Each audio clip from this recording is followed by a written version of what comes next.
What's up? It's Mike Mal, and you are listening to the Athletor Podcast, where we dive into the processes, mindsets, strategies of some of the most successful athletes and coaches from all walks of life. Athletor Podcast is coming at you. This week's guest, Adam Fellers, talks about nuanced changes that need to be made in the NCAA, especially as it pertains to the financials. Did you know that there is not one program that is making money in the entire NCAA? I'm talking about wrestling, of course. Okay. There are some that are closer to the black, but most of them, all of them, are in the red. And it's not by a small margin. All that and more coming up on the Athletor Podcast. Don't go nowhere, dude. To you. Athletor Podcast coming at you. Mr. Fellers, how you doing, sir? How you doing, Mike? Good, man. All right.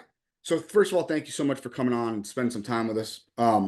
We have a lot to dive into, and a lot of it has to do with the inner workings of the business of wrestling. Man, this has been a topic of conversation that we have had on this podcast for the better part of a year and a half, right? I mean, Joel, if you think about it, right? Like, we saw this thing coming a long time ago. Like we were trying to get ahead of this at least 18 months ago.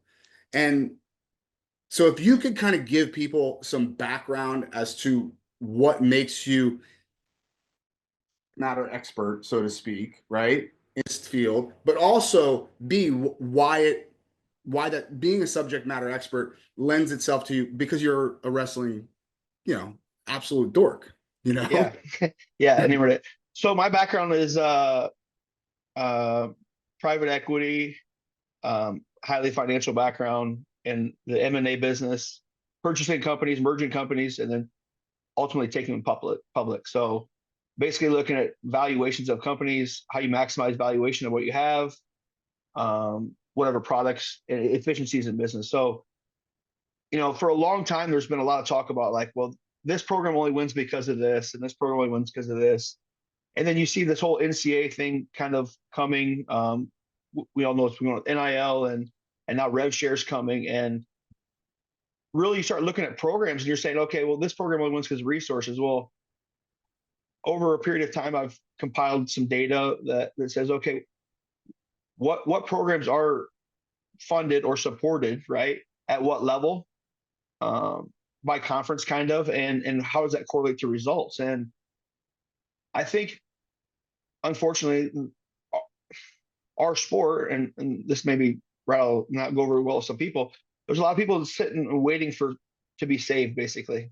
They sit around and they throw shade and the boo-hoo and the whole wrestling mentality. If you're going to be, once you've wrestled, you can do anything and all these things. And the reality of it is a lot of these guys, they're done competing, they're put into a coaching position, right? And they have zero business sense. Zero. I mean, that's really ultimately what it comes down to. So I put some numbers out, I don't know, like around Big Tens. I think it was the night before Big Ten, just around the Big Ten conference.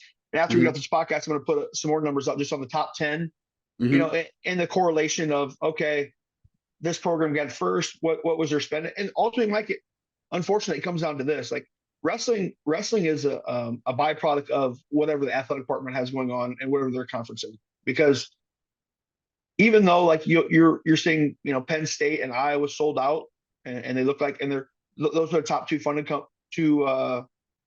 programs, they're operating, if you and I were operating as businesses, they're operating as a major deficit. They're losing millions of dollars a year. Yes. So we have those graphics that you were talking about. Joel, can you pull up one of them, please? Hey, don't go anywhere. It's Mike. We'll get back to the podcast in just a second. We got to pay the bills though. Do you have an athlete that's looking to break into the social media space? We at athletorlive.com have a brand new in-depth tutorial done by none other than Caden Henshaw. If you don't know who Caden is, he's not even a Division I wrestler, yet he's got hundreds of thousands of engaged followers. Learn how to create engaging content, grow your followers, and open up new opportunities in the NIL space. Go to athletorlive.com/Caden and we'll give you the first module completely free. Okay. So this is the support staff. So this is coaching. This is like coaching staff, support staff, anybody that would fall under the P&L or budget of the wrestling team. Mhm. Okay, so this is a total compensation. This is what's interesting here. This includes salaries, right? This doesn't include like third parties if like Nike's paying them separate. This is directly from the university. Okay. Okay. This So this would be like your hold on head one coach. second. Hold Okay, on go one ahead. second. I'm sorry. So let's just say it's $2.1 million for Penn State. That is coming from the university. That is not some donor paying Kale X amount of money. That's Correct. all that doesn't even equate in here. Is that correct? Correct. Okay. And that's an assumption that we're saying that they're getting side payments from donors, right? Mhm. Which I think is a lot of times, I don't know what's true or not true, but this just goes to correlation, Mhm. Penn State down to Indiana, right? And then Mhm.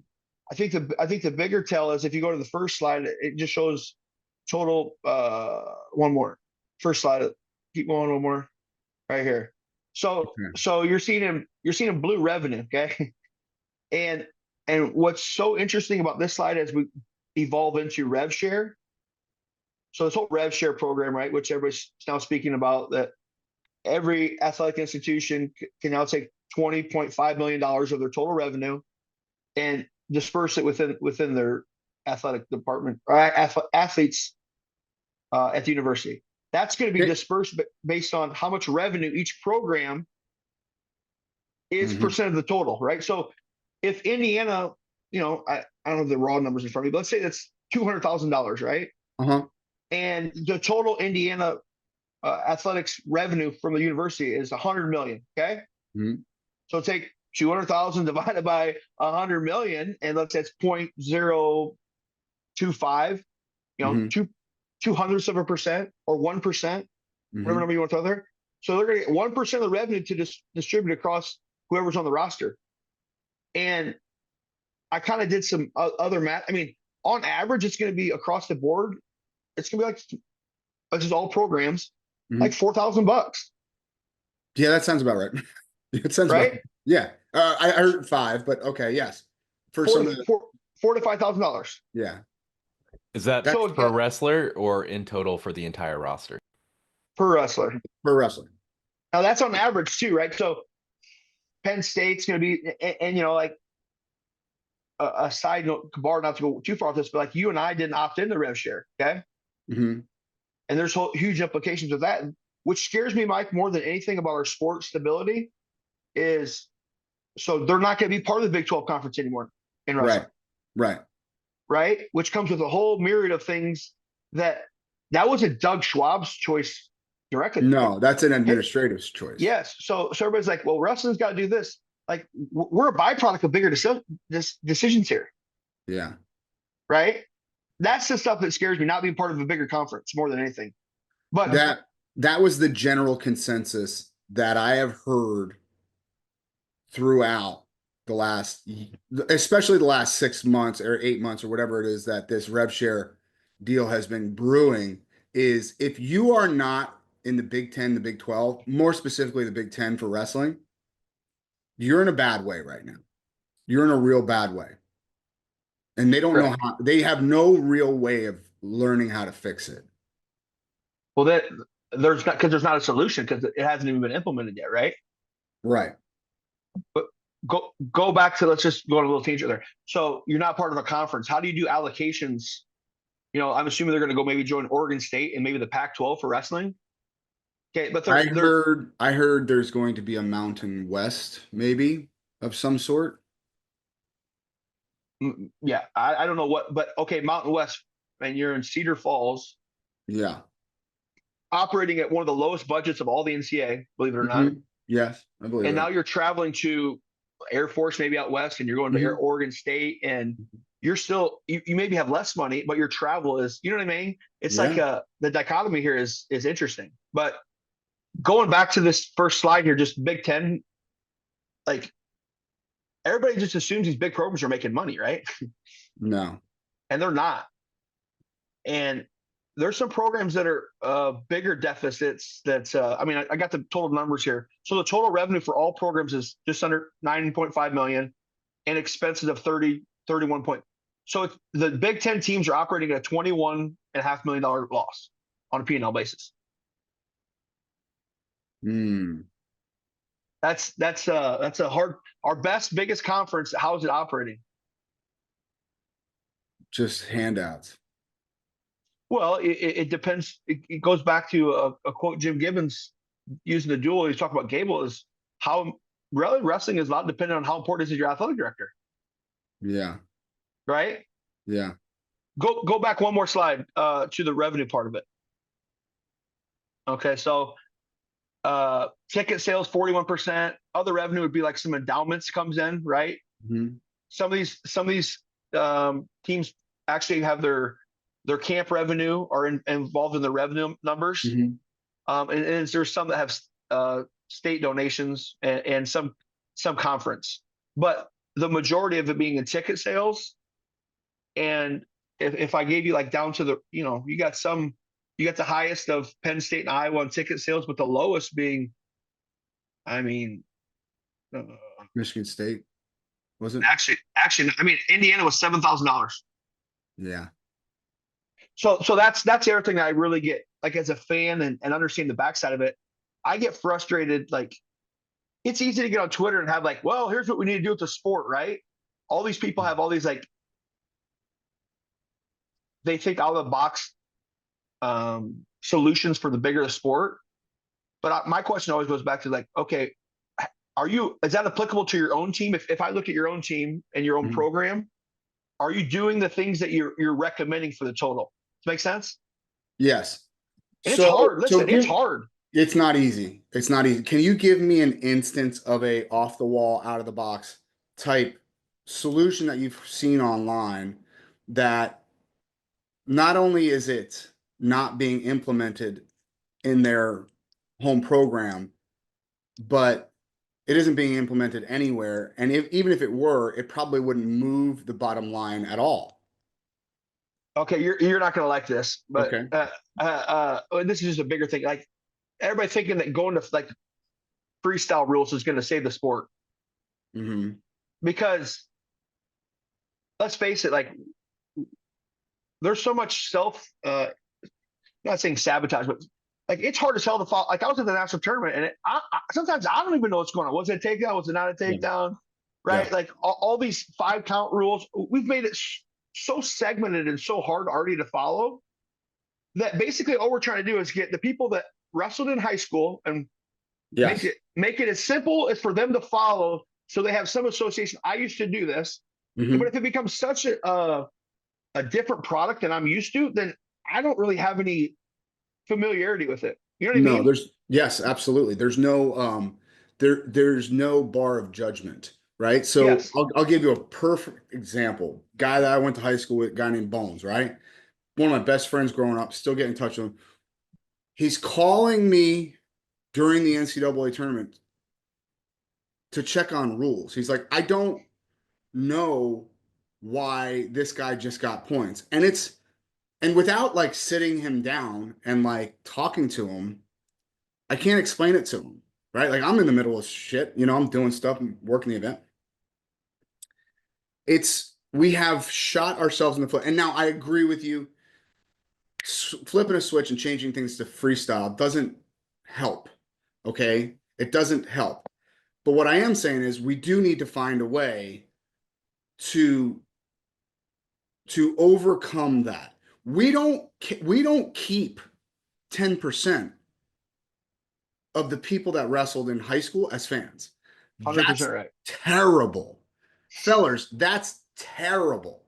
Like, people that played golf in high school, and maybe that's a bad example because you can play golf until you're 90 and still be involved and watch the Masters and stuff like that.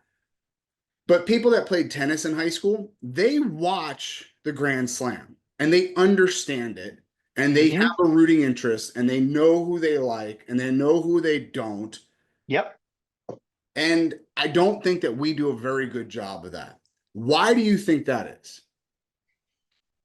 Is it just the rule set? It No, can't it's not just a rule set. Well, I don't want to get well. Speaking of rule set, there's 75 more rules applied to this next year that are under for review, which is insane. 70. But 75. Like it's like all these like how much more complicated you couldn't pay me enough to be a ref. Like there's so many like Nope. mechanics. You Nope. know what I mean? Why, honestly, as competitive as it is, we're not a great. I mean, I'm just gonna say this. We're not a very. I mean, get on Twitter. We're not a great community to be part of. No. We're for what's best for me, and as long as I'm good enough for me, and if it's not, I'm gonna shit on everybody else. That's really what we are, across the board. High school, I mean, we're not a for the better of the total. I agree. We're not for the best of wrestling. We're for the best of me, and we're the competitiveness of that I want to win, and how whatever I got to do to take the other guy out of all means at sometimes, right? Mhm. Good, better, and different. And most people, I mean, I would say this at Iowa, and you can say lots, especially in college, guys, our fall from guys even wrestle in college to continue the sport of you either leave, there's three people. The first person that leaves that they're satisfied with what their career was, they won, right?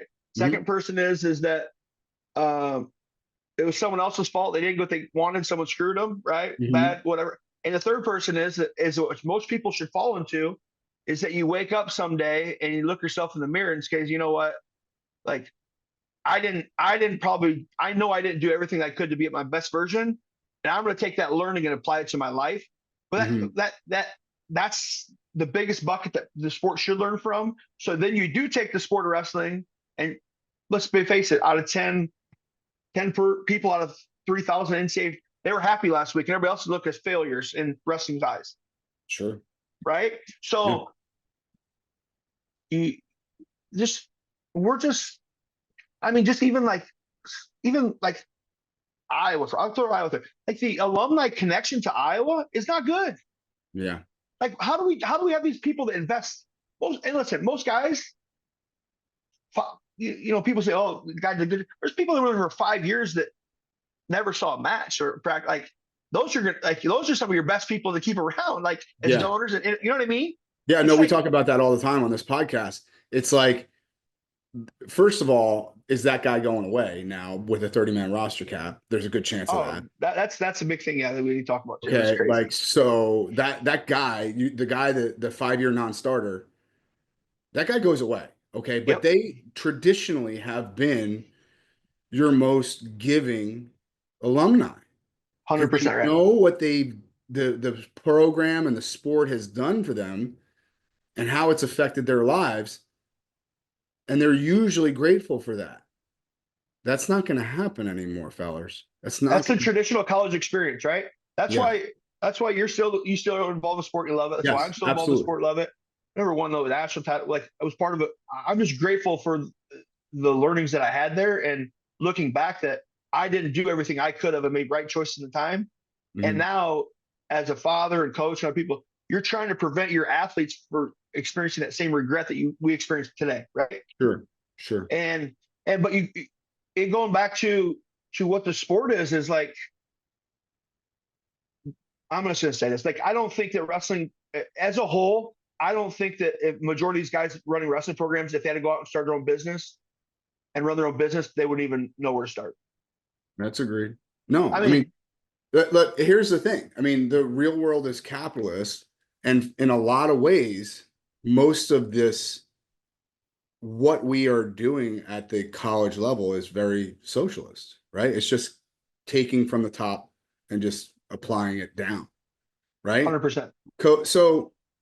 So to switch economic forums, like that's not easy to do, bro. That's not easy to do. And so a lot of these guys are like, what do you mean when I start my business, they don't give me a company card? Well, you got to make the money like the first. Like, what do you mean they don't give me my own cell phone? Because if you come from college coaching, they give you a cell phone, they give you a card, they give you, like at most Big Ten schools, right? You have your own cell phone. They get in some places they give you housing, right? Like if that doesn't sound like socialism, I don't really know what does. Yeah, you're 100% right. That side of it, and then I'd say just in general, like if you had to think about this, and I've heard some, I try to, as much as I can listen to people talk kind of insights on Penn State, just, I love, I'm a learner. That's my whole life. I'm a learner. I like to get better at things, which is a whole other thing at wrestling that some people do and some people don't. But how many Division I programs do you think have going back to starting a business? To go get a loan to start a business, you have to have a business plan. Right.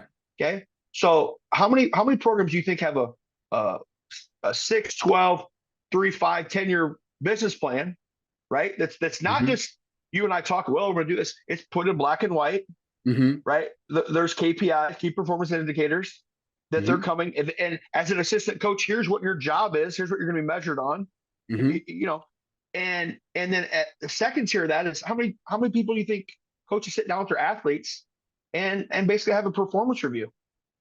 Like here's like, because I think the thing about burnout and wrestling is it's so easy to get caught in the hamster wheel, right? There's so many people that came out of the teams and programs that come out of the NCAA tournament last week, and they're like, wow, that guy came out of nowhere. I don't think they can correlate, okay, what did we put together that this guy either had a great season at the end or performed? Like what did we see? They might point to one little instance, but they don't know why guys ultimately and seeing black and white saying, well, here's all the KPIs we had, right?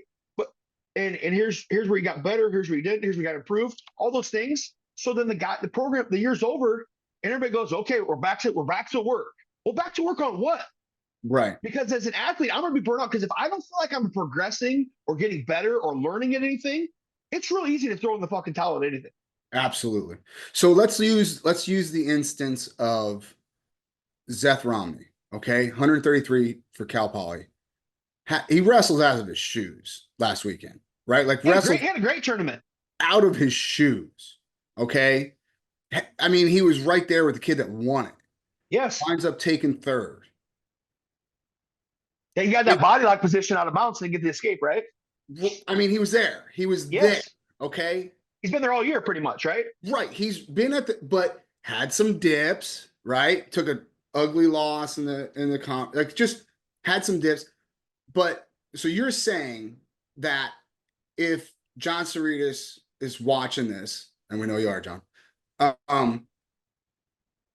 he should have certain KPI so that Zeth Romney knows why he performed as well as he did in the NCAA tournament. And so we can duplicate those and then address the things that maybe could have gotten better. Okay, let's just do this as a working session, like we're okay as a program. Okay, each program is going to be different.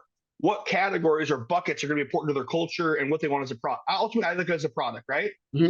So that's probably going to be what your school is, right? That's academic has to be part of it. Maybe that's strength, like your strength. Maybe test your numbers, right? Maybe it's technically where you need to get better. You need to get better here, and here's how you're going to get better. You're going to get better at. Well, he's got to get escape on bottom. Escape on bottom. Yeah, you got to escape on bottom, right?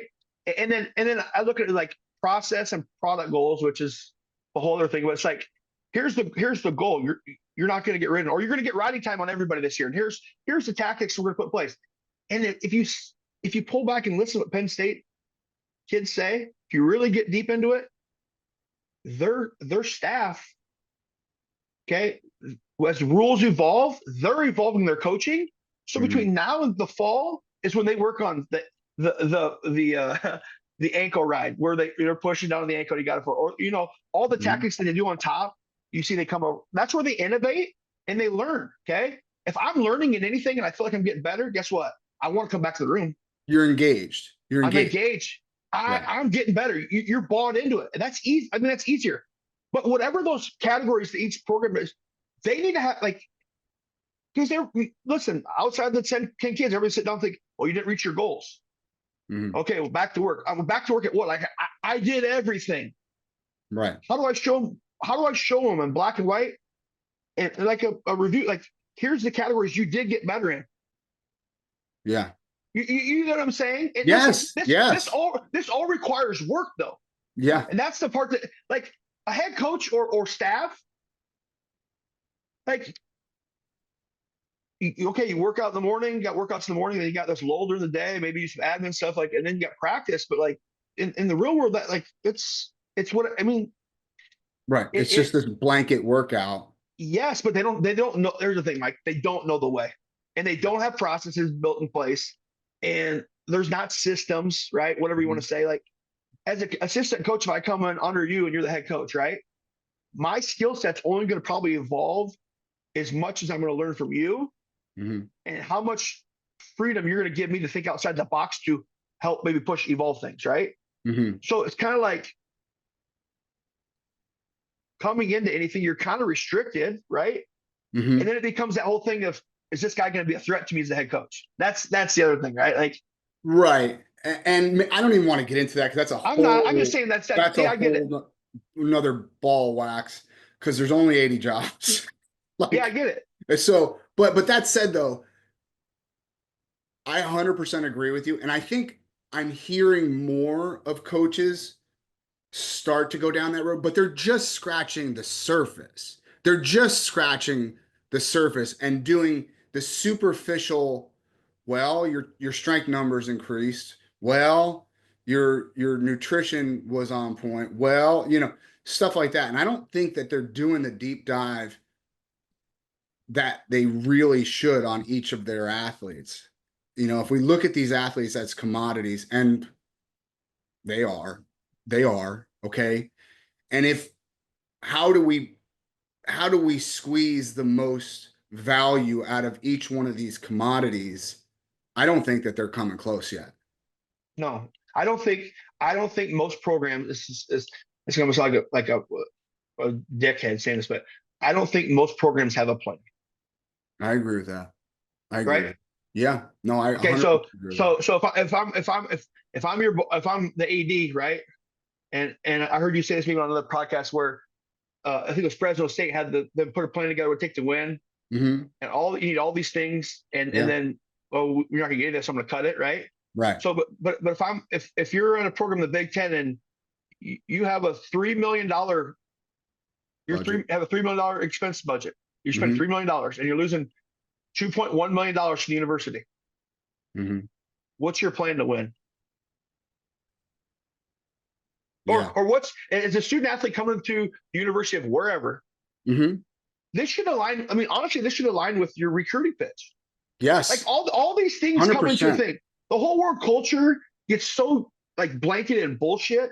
Yeah. It's watered down. It's watered down. 100%. It's not real. It's not real. It's not real. They do a good job of saying, well, we play dodgeball. That's cool, right? But whereas if culture is what they really should mean is everybody marching at the same time towards the same goal and understanding that the coach is the one that sets the goal. But I don't think that those marching orders really funnel into one thing in a lot of different places, right? There's a lot of programs that probably have business people or donors or people like it also has to be like, as a leader of anything, if you don't understand things, and this is where I think a lot of people struggle just in life, is like, go ask, like, there has to be someone that runs a business, maybe a donors, like, hey, if you were going to run this as a business, right? Or how do you run your business of your departments in your business? And how do you look like, there's people to talk to. Yeah. But you got to get outside. Like, we're asking, this is the other thing as a coach. And listen, I'm guilty of it sometimes too. We're asking these athletes to do everything. Right. You got to think outside the box. You got to be confident. You got to take risks. But as a coach, are we doing the same? No. Right? No.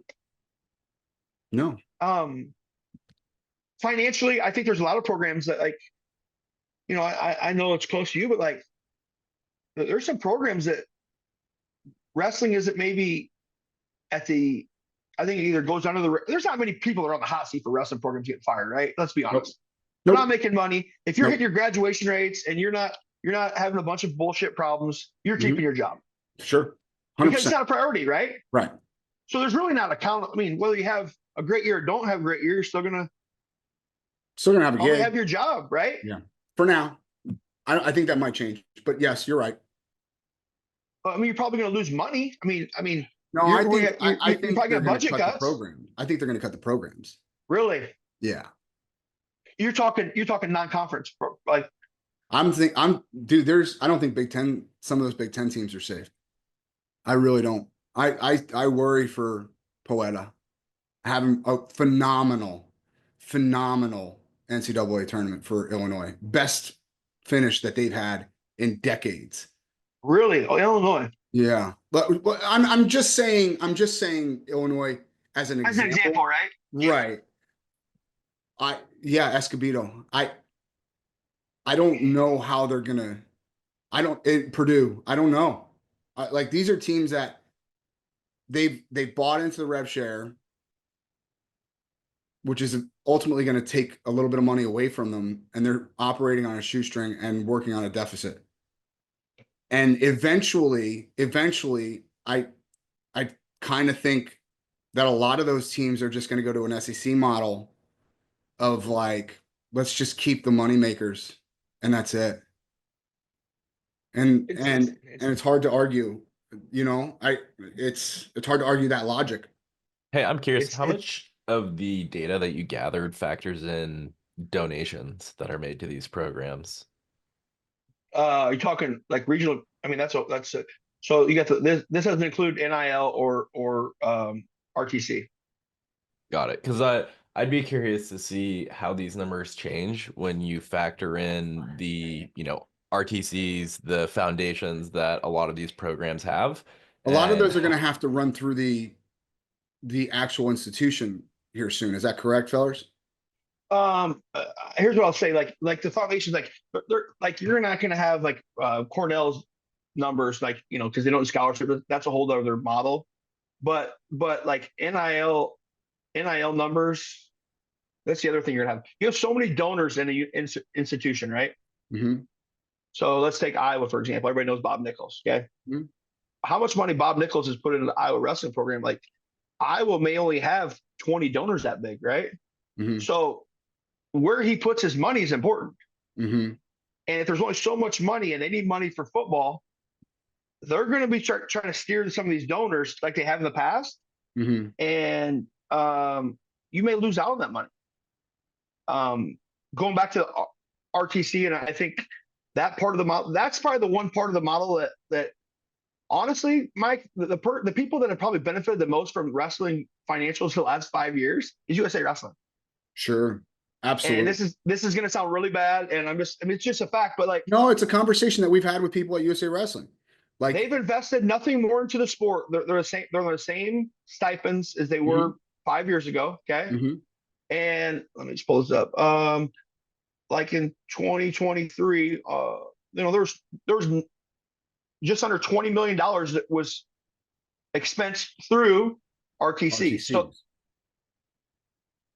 So the whole thing of the Ben Askren said, well, there's no money around it. I mean, and so RTC money is going to be, your post-collegiate, but there's also some that go into your NIL, and they're paying them through that as well.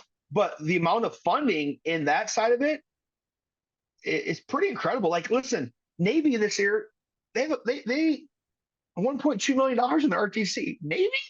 Yeah. Hey, Cal Regional Training Center, Stanford, I assume that's under 1.5 million. That's a big RTC. That's a big RTC. And what do they produce, right? Right. That's where it goes back to. And so the success of the program, Kale and those guys do a lot of different things, but one thing they didn't really recreate the wheel. If you ask Tom Brands or Terry Brands, when they got to Iowa, how did they make their jumps? Well, they had Barry Davis, Joe Mucciar, they had all these guys, right? Mm-hmm. Penn State, when you go to Penn State and you had, it's changed a little bit this last 18 months. You go there and there's, what's the one thing all these top kids say out of high school? I want to be what? Olympic and world champ. Yeah, right. It's like when you walk in the room and you're around 5 of them. Mm-hmm. Literally. That and I did the number. There was that 57 world and Olympic medals, or 47 World Olympic medals, and 57 NCAA championships in the RTC of Navy Line Wrestling Club in 2022. Seems like a lot. right? That seems like a lot. So mentorship, right? And I'm also like, these kids are so good coming out of high school, and I'm not telling you anything new. Mhm. How are they going to make the next jump? Like, if you come in and you're the best guy in your room out of the get-go, so the whole word about, I'm going to take you down the path here. Development, Yeah, development is hard to do unless you're taking some knocks and you're actually having to level up. sure. 100%. Like 100%. I love Wyatt Volker. Wyatt Volker isn't a Big 12 champ unless Parker Keckheisen's his partner for the last 3 years or 2 years, 100%. how many years, right? And you got to think priority numero uno for Doug Schwab and company is to keep Parker Keckheisen's ass in Cedar Falls. You'd think so. I know. Yeah. When's this going to air? Yeah. And God, why'd you do this to hopefully me right now? I couldn't even keep my poker face. Hopefully, I right? know. Like, I know. But that's the point though, is that like that person has to be able to be pointed to and say, he's going to develop you. Right? And he's going to help you get to where you want to be as an athlete. And without that, whew, like coaches they can structure so many things, right? They can teach you skills and drilling sessions. And then, you always hear Penn State had match day on Friday, right? I was looking at like a skill, like you're learning and you have your test on Friday. So they're teaching these skills and base wrestling or fundamental wrestling. I'd say Penn State's like RBY, like no one barely touched his leg. Okay. Guy was an unbelievable athlete, but his base wrestling got so much better once he got to college. Sure. Well, guess what? You're going to learn all these things or drill these things. Then Friday is your test and you're going to go against this guy and this guy, whoever you want to pick on there. Sure. Whatever. Doesn't matter. The Olympic. Right. And guess what? Either you're going to evolve those skills or you're going to get exposed. Right. Right. But if you're going to go against a guy that you thump anyways, you don't really need the base wrestling because you're just that much better than him. Yeah. Right. Yeah. Like, look how Penn State's built the program from 174 up. Lights out.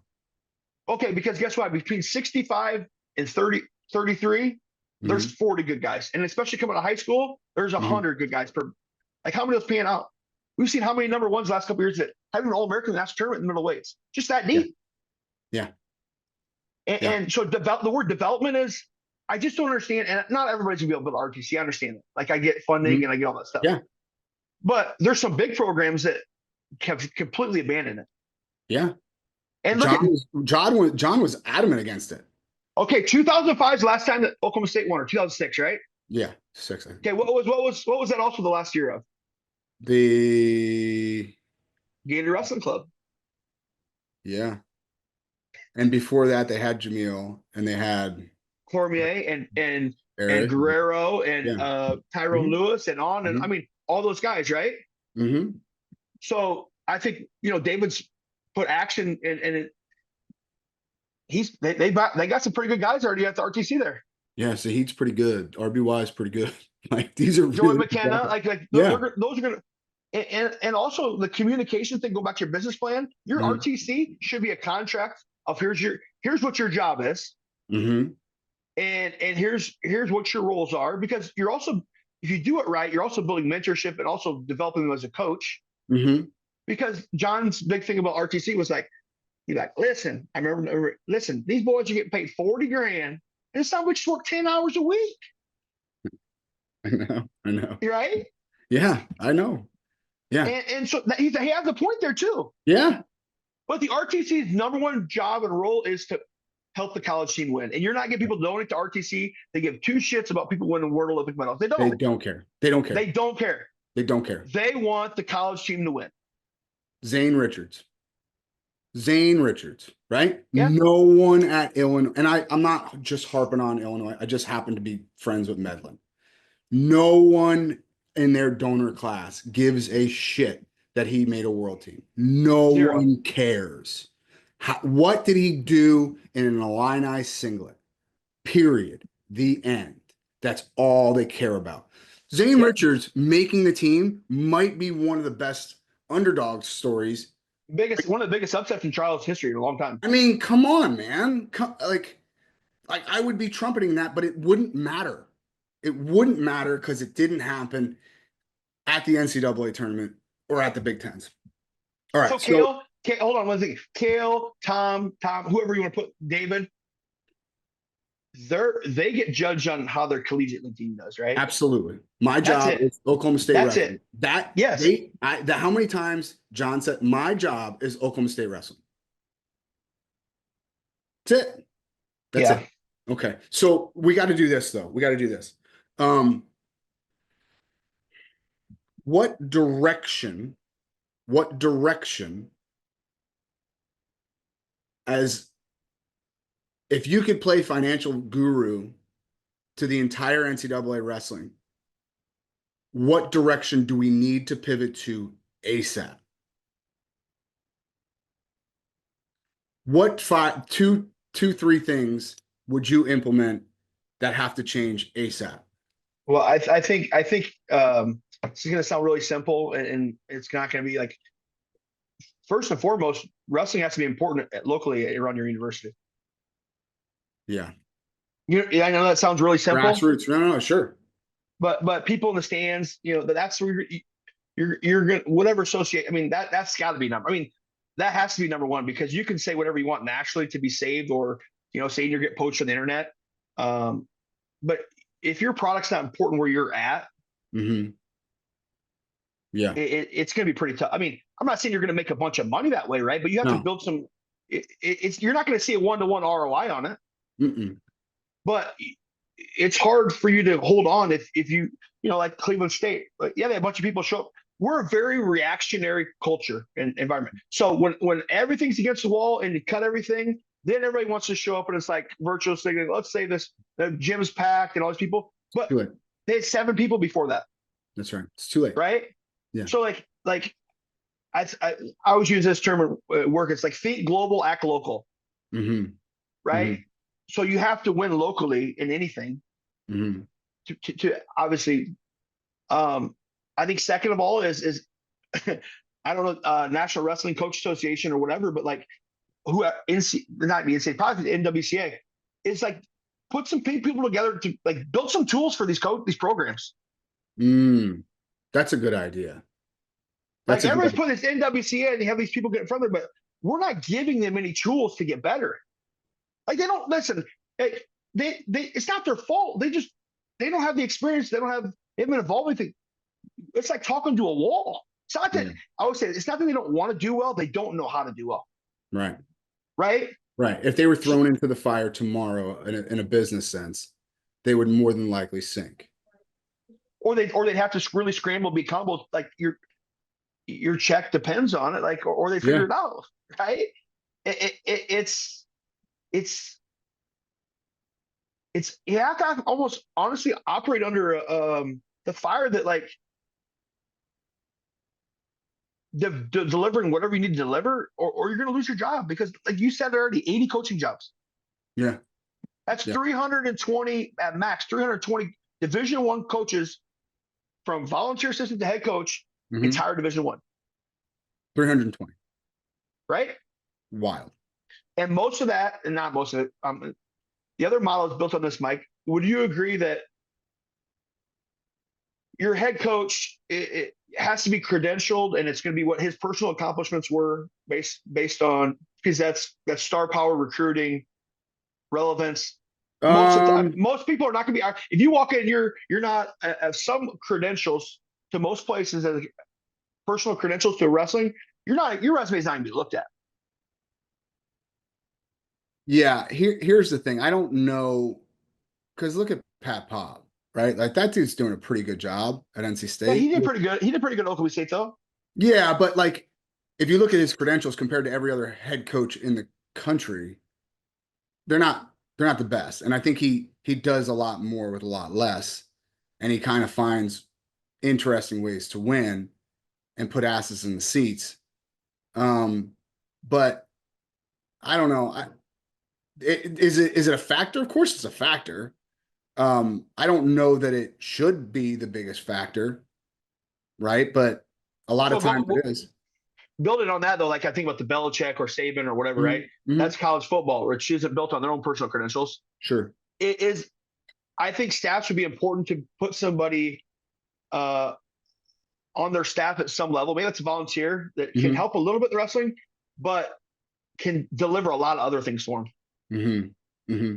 Yeah, Like 100%. Like a lot. I mean, it's not going to be one-to-one wrestling. And listen, I would argue that there's some people that have great credentials that are horrible coaches too, right? Oh yeah. I'm not I going to know a say, few of them. but I think thinking outside the box. Like if you want results to change, you have to change something and be accountable and turn to like, well, I got to get out of my way. Like it can't get any worse, It's not. Yeah. right? Yeah. Like I hate to say this, and it's not a dig on it, but like if I'm Rutgers right now and I'm in Jersey, which is every talk about Jersey wrestling being so good, and it is good, and your top 3 or 4 budgets in the Big Ten, Mhm. you come back with 0 All-Americans, like it's gonna be hard to get behind that product, Yeah. No, I hear you. right? I hear you. I hear you. It's not an easy sell. And the second thing is I think that the thing the other part that scares me is the scholarship to numbers on roster. You talk about Very the cap at 30. That scares me more than anything, Mike, because here's the thing. We just talked about high school to college, right? Mhm. You have all these COVID years coming. You have medical redshirt years. Mhm. You have all these. You have transfers coming in, Sure. and this no thing. Everybody's like, "Oh, great," but like I'm a little bit on the other side of like the last thing we need here in the States is the influx of it's going to sound Foreign bad, foreign wrestlers coming in and taking basically opportunities from kids that are from high school. Like we're ultimately going to see a decline at the high school level, or even one to aspire, just because, dude, it's going to be hard just to make a D1 roster in some of these places. Oh, 100%. 100%. You're seeing it already. Like this Right? COVID year shit is like I mean, God bless Carter Sirachi winning for 5, okay? But if he doesn't have 6 years in him, he probably could have gave that spot to somebody else. Yeah, Right? and now you have 41 guys in your team, or 44 guys in your team this year. Yeah. So that's 14 guys less. Mm-hmm. So let's think outside the box here. I think the NCAA is rumored to go 5 for 5, no red shirts. You get 5 Mhm. years, whatever. Mhm. I think whoever's going to be really innovative in the recruiting, as far as maybe using some club funds. Like if I was going to coach, one thing I would explore would be I wouldn't redshirt anybody. And I know that Mhm. sounds insane, but I'd bring guys in. Unless guys can start right now and be your starter, I'd bring them in. I gray shirt them. I give them 20 grand for the year because they get NIL. Mhm. And you're basically on some kind of probation. They can work out with your club, and from September to April, right? Mhm. You're a gray shirt. You're working out with the club, but you're not on the Mhm. roster. Right. You're not enrolled. Okay, so I'm not taking away from the roster count, Right. because otherwise, I don't. Unless you're like, there's some programs that have 7 guys at 2 weights, dude. That's like, you know what I mean? Like you have 40%. You have 40% of your roster at 2 weights. Yeah, it's a big hole. Or not a hole, but a log jam. Yeah. Planning, like vision wise. Mm-hmm. And who's always the best at this? Who's winning? It's always funny how they always have 3 to 4 seniors going out to get the next 3 or 4. They're just stars, right? Mm-hmm. There's never a fall off. Yeah, Mirasol is going to be just fine. Yeah. Yeah. I think he'll be all right. Yeah, it will be. All right. So, Joel, do you got anything before we get to our sprint here, brother? Yeah, I got one quick question. You talked about the NWCA providing more guidance and more direction to some of these coaches. I'm Yep. curious what that might look like. Is it applications? Is it education? Is it tools? You know, like what exactly do you envision as being impactful that would be helpful in kind of leveling up some of these coaches on the business side? I think it's maybe give them a straw man like business plan, and show them, like, because every program should be different. What you value. I mean, I'm going back to recruiting, but what makes you different, what you stand for as a program, whatever. And then whatever you say you're standing for is important to you. It's basically a business plan, and then how they evaluate. Give them tools on. I just know that most programs, or I don't know if any, maybe Penn State, whoever, that sit down and have performance reviews, like communication with their athletes. Like, I just think there's tools in the business world that I could show you that, like, at running a business and people that work for me, like, here's the tools. It's how you monitor people. It's how you progress people. It's how you put people on growth plans that could be converted to wrestling or athletics in general that aren't there today, or in wrestling, as you say. Mm. And I think that's, we got to get out of the old man, like, or old school. We need to keep some of the principles old school, but like, we got to jump to the new school of progression. Mm-hmm. Right? You know what I mean? Yeah. Yeah. It's not outside the box. Like, we can put the enrollment numbers, but no one could tell. Okay, who could tell you why why is women's wrestling growing so much, Mike? What tools have been put out? What tools have been put from USA Wrestling even into the women? It's the same as, it's just a cookie cutter, right? Right. I think it's that there's more opportunity there. Right. It's new. Yeah. And there's room to kind of grow in it. And the amount of scholarships, because some of them aren't shackled by the NCAA restrictions, are greater. So there's more opportunities in it.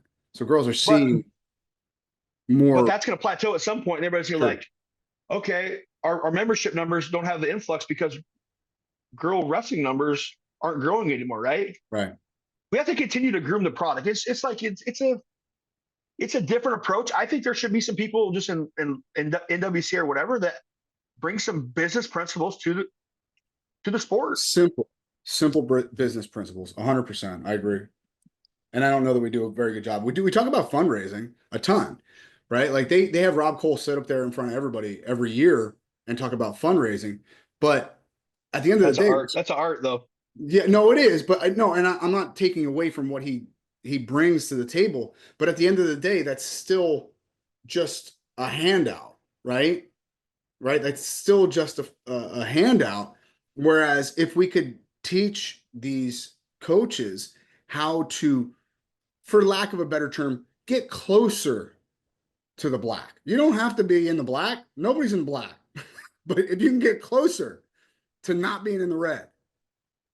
It's interesting you say that, because we're so desperate that we're vulnerable. So like when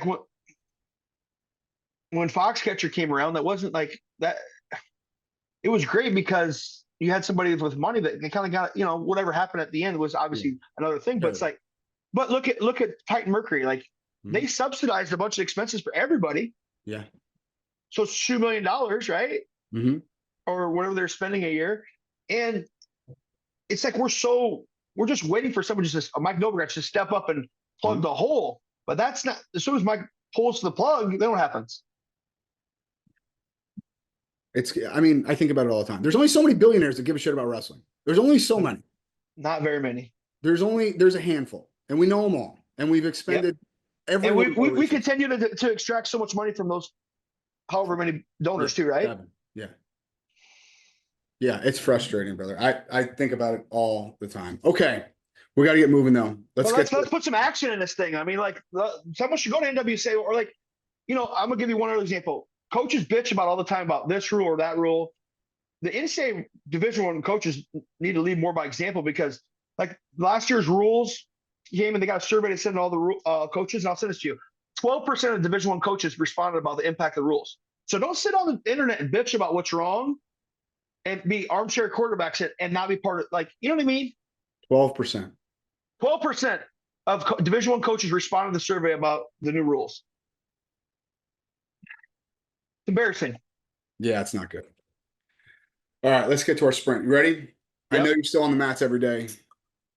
What is the greatest wrestling shoe of all time?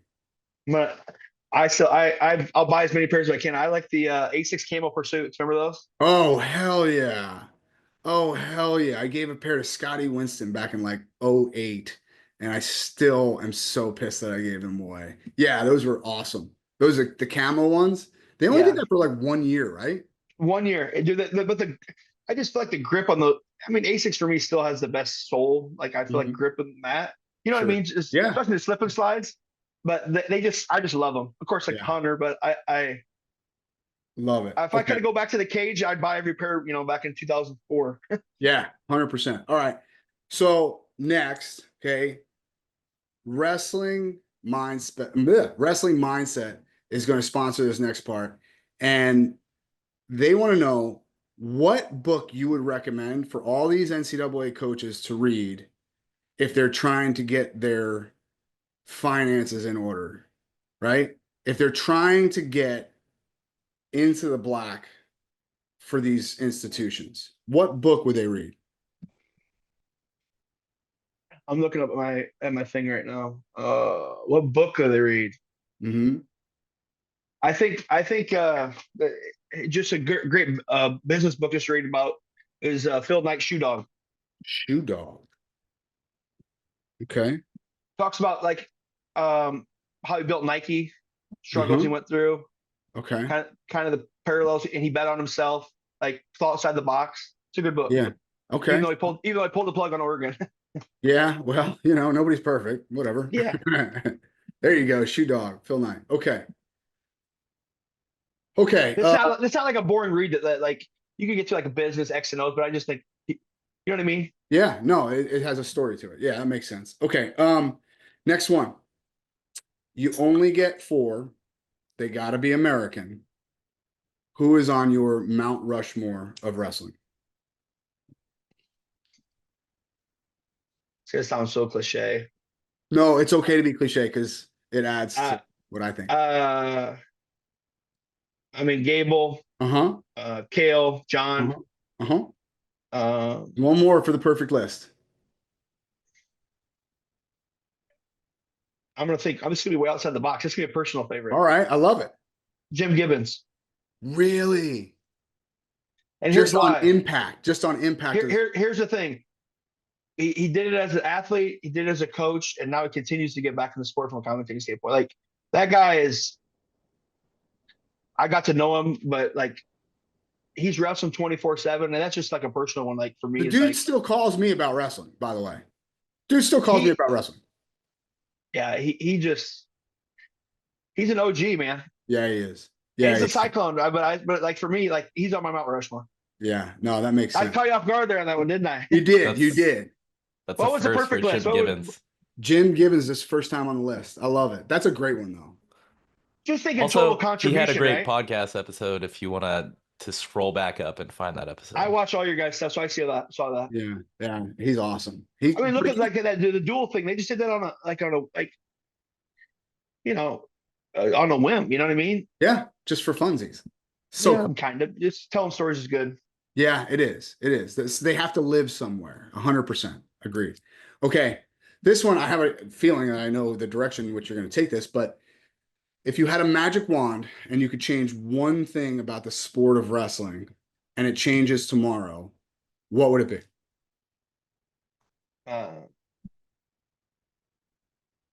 Like the elimination of the negativity.